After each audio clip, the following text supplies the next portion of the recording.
안녕하십니까, 신세아입니다. 오늘은 한 주간 보도된 평택시의 주요 뉴스들을 되짚어보는 시간, 평택시 뉴스브리핑 시간입니다. 제 옆에는 손지혜 기자 나와 있습니다. 네, 안녕하세요. 네, 안녕하세요. 손지혜입니다. 오늘은 평택신문, 평택지사신문, 평택자치신문에서 보도된 한 주간 이슈들 가져와 봤습니다. 네, 그럼 첫 번째 키워드 먼저 살펴볼게요. 모산골 평화공원에 관한 소식입니다. 평택시와 시민단체가 이 모산골 평화공원 개발 방식을 두고 갈등을 빚고 있다고요? 네, 평택신문에서 보도한 내용인데요. 모산골 평화공원 사업은 사업비 부족 등을 이유로 잠시 중단됐었는데요. 2차 사업을 평택시가 민간개발 방식 추진으로 방안하는 검토를 하고 있다고 합니다. 그래서 시민단체가 반발하고 나서서 대립하고 있는 실정인데요. 네, 그렇다면 현재 평택시와 시민단체가 갈등을 빚고 있는 상황인 건데 이 민간 개발 방식에 대해서 간단히 설명해 주시겠어요? 네, 이 민간개발 제도는 이 장기 미집행 공원을 해소하기 위해서 도시공원 부지의 일부에 대해서 개발 행위를 허가하는 대신에 나머지를 시에서 기부 체납받아서 공원으로 조성하고 관리하는 것이 목적이라고 볼 수 있습니다. 네, 그렇군요. 자, 그럼 일단 자료 화면부터 살펴보겠습니다. 평택신문은 당초 계획 면적보다 공원이 축소되고 있는 하지만 공원 조성 주체인 지자체가 예산을 절감하면서 지역 주민의 건강과 정서 향양 등 공원 조성 본래 목적을 달성할 수 있도록 한 것이라고 설명했는데요. 이럴 경우 앞서 조성된 공원 부지를 제외한 22만 9,752제곱미터 가운데 30%에 해당하는 6만 9,421제곱미터를 택지 개발 등에 사용하고 70%인 16만 991제곱미터를 공원으로 조성해 시에 기부 체납하게 된다고 합니다. 시민단체는 민간 개발자에게 공원 개발권을 넘기려는 계획이라며 즉각적인 철회를 주장하며 강력 반발하고 있다고 평택신문은 밝혔는데요. 이에 평택시는 민간공원 특례 사업은 비록 공원의 면적이 일부 줄어드는 한계는 있지만 시 재정과 도시계획시설 일몰제를 고려할 때 최선의 방안이라는 입장입니다. 네, 얘기를 들어봤을 때 이 시민들을 위한 공간과 녹지 확보도 중요하고 또 현실적인 시의 재정 규모도 한계가 있고 참 어려운 문제인 것 같네요. 네, 그렇습니다. 현재 평택의 미집행 공원 시설은 모두 40개소라고 알려져 있습니다. 이것을 모두 시행하기 위해서는 6,188억 원의 막대한 예산이 필요한 실정입니다. 와, 6,188억 원, 금액이 굉장히 어마어마한데요. 이 시민단체가 지적하는 사항에는 또 어떤 것이 있나요? 네, 시가 오직 그 미군기지 이전에 따른 특별 예산에만 의지했다가 무산되자 이 같은 무책임한 결정을 내렸다는 비판도 일고 있는 상황입니다.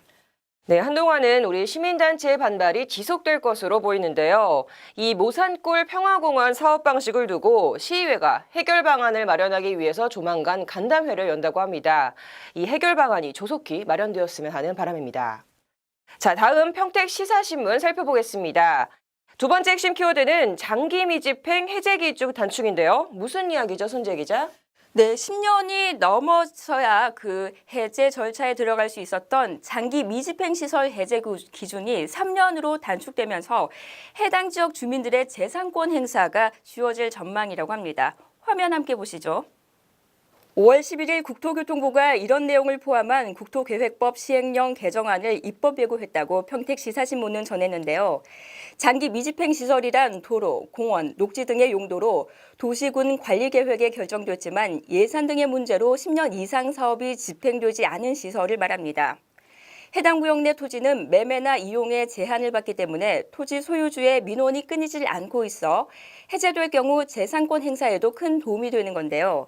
이번 개정안을 살펴보면 먼저 10년 이상 된 장기 미집행 시설에 대해서만 재검토가 가능했던 기존 규정을 3년 이상 미집행된 시설에 대해서도 재검토할 수 있도록 정비 대상을 확대했다고 평택시사신문은 밝혔습니다.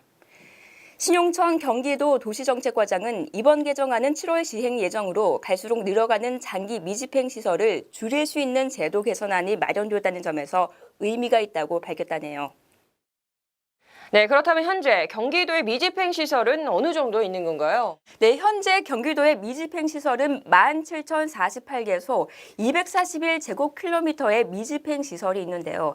이 가운데 10년 이상 장기 미집행은 8,655개소 97제곱킬로미터, 또 10년 미만은 8,393개소 144제곱킬로미터라고 합니다. 이들 시설의 예산 소요액은 49조 원에 이르고 있는 실정이라고 합니다. 네, 주민들의 재산권 피해를 덜을 수 있다는 점에서 아주 좋은 소식인 것 같습니다. 앞으로도 불리한 기업 규제 해소와 우리 제도 개선을 지속적으로 추진해 나가길 기대해 보겠습니다. 자, 국민과 눈높이를 맞추는 대통령이 되겠다고 한 문재인 대통령. 이 문 대통령이 당선된 지 이제 일주일이 조금 넘었는데요. 경기 지역 중 평택 지역에서 가장 많이 득표를 했다고요. 네, 그렇습니다. 평택자치신문이 보도한 내용인데요. 자료 화면 바라보시죠. 문재인 대통령은 9일 치러진 선거에서 41.1%인 1,342만 3,800표를 득표했다고 평택자치신문은 밝혔는데요. 이 중 경기 지역에서 42.1%인 331만 9,812표를 득표했으며 평택 지역에서도 38.4%를 획득해 가장 많이 득표했다고 합니다. 평택자치신문에 따르면 평택시의 득표 현황으로 더불어민주당 문재인 후보가 38.4%, 국민의당 안철수 후보는 23.5%, 자유한국당 홍준표 후보 23.1%를 각각 획득했습니다. 네, 그렇군요. 자, 저희 YBC 뉴스가 가장 먼저 발빠르게 보도했던 소식 중에 지난 2일 이충동의 한 아파트 앞 대선 후보 벽보 게시판 문재인 후보 얼굴에 비난 벽보가 붙어있는 사건이 발생하기도 했었어요. 자, 그래도 많은 투표율을 기록했네요. 네, 그렇습니다. 2위인 자유한국당 홍준표 후보와 557만 표 차이를 보이면서 국민들의 압도적인 지지로 승리했습니다. 문재인 후보는 총 유권자 37만 9,547명 중 27만 3,677명이 투표해 72.1%의 투표율을 보인 평택에서 10만 4,574표를 얻어 38.4%의 지지를 얻었습니다. 네, 미국 대선에서는 오하이오주에서 승리한 후보가 곧 대통령이 된다는 속설도 있어요. 우리 평택시가 족집게 선거 중 하나였다죠? 네, 그렇습니다. 우리나라 대통령 선거에도 그런 족집게 선거구가 있는데요. 지역 득표율과 전국 평균 득표율이 유사한 지역, 이른바 바로미터 선거구로 불리는 곳입니다. 네, 아무래도 선거의 최대 승부처라 할 수 있는 우리 경기도권에서 많이 나타날 것 같은데요. 네, 그렇습니다. 평택시를 비롯한 남양주, 구리, 안성, 하남, 광주 등 총 6곳이나 됩니다. 이 수도권 족집게 5개 지역은 6번의 대선에서 지역 득표율과 전국 득표율 오차가 평균 플러스 마이너스 3.9%에 불과했다고 전해지고 있습니다. 자, 19대 문재인 대통령의 시대가 열렸습니다. 변화와 개혁을 원하는 평택 시민들의 민심이 이번 대선 투표에서 확연히 드러나는데요. 평택에서의 문재인 후보에 대한 압도적 지지가 평택 지역 더불어민주당에는 내년도 지방선거를 앞두고 상당히 긍정적으로 작용할 것이라는 전망이 일고 있습니다. 새 여당이 된 더불어민주당 후보들은 지역의 변화와 개혁을 성공적으로 수행해 나가는 모습을 보여야 할 것으로 보입니다. 소식 전해주신 손지혜 기자, 고맙습니다. 고맙습니다. 지금까지 평택뉴스 브리핑이었습니다.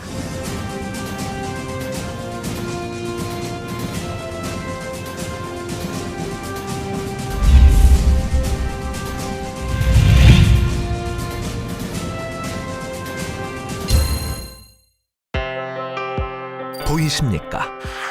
21세기 동북아 물류의 전초기지 평택항, 삼성 고덕산업단지, LG 진위 2산업단지 등 평택은 세계 인류 기업들과 함께하고 있습니다. 새로운 기회와 놀라운 변화, 생활의 감동이 전해지는 즐거운 발걸음. 평택이 시민과 함께 대한민국 신성장 경제 신도시로 더 새롭게 발전합니다.